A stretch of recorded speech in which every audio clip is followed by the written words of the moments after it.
All right, Supersonic, Steve Stefanik at your service. Hey, we're back. Today is day 4. We're going to talk about vision and mission. Vision and mission. So when you start a new job, you got to be clear on what your vision is, right? And your vision. So what are you up to here? You know, where are you going? That's the vision. And what daily practices or what daily tasks are you going to be doing in order to get it done? That's your mission.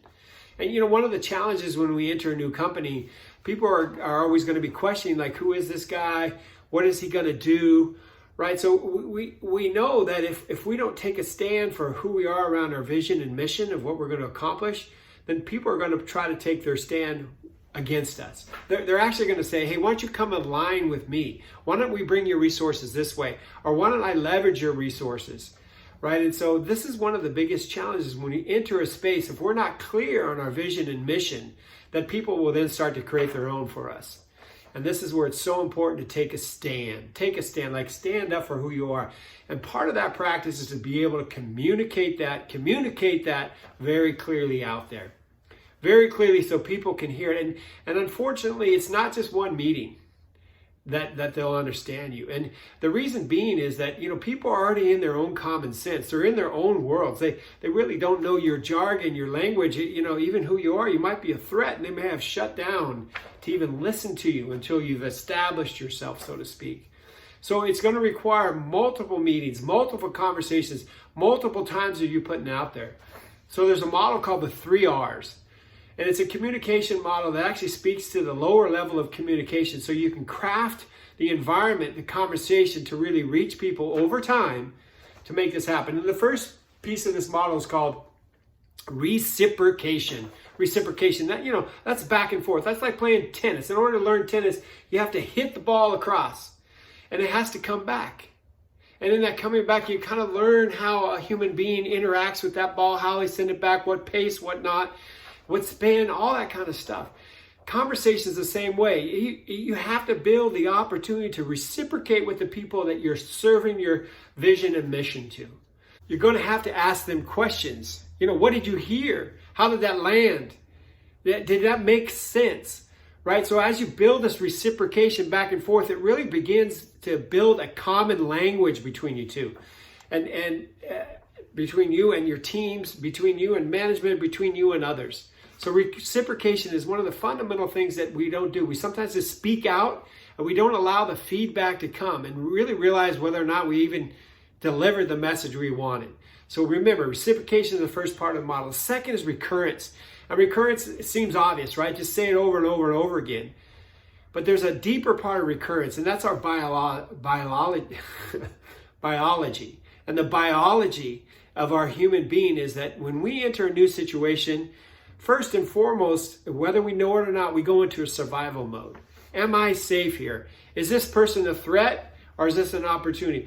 We're all in these kind of primal conversations, and these primal conversations then lead to us not paying attention to the message.